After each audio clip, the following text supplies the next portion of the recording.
আমরা দুই ভাই আবারও চলে আসলাম। আর আপনারা অনেকে কমেন্ট করছেন যে আমার ওই ভাইটার ডায়লগগুলো সুন্দর হয়েছে। তা আজকে আমরা দুই ভাই আবারও ডায়লগ দিমু। এবার কার্ডটা সুন্দর হয় আপনারা আমাকে কমেন্ট করে জানাই দিবেন দয়া করে। হ্যাঁ,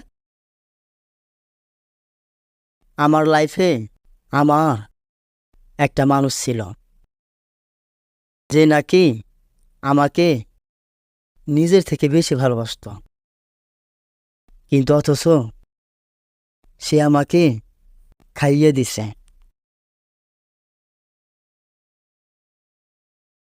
আমার ভাইয়ের ডায়লগটা তো শুনলেন, এবার আমারটা শুনেন। আরে ভাই, তাকে দোষ দিয়ে কি লাভ? ভুল তো তোমারই ছিল। তাকে কখনো পাবে না বলেও তাকে পাগলের মতো ভালোবেসে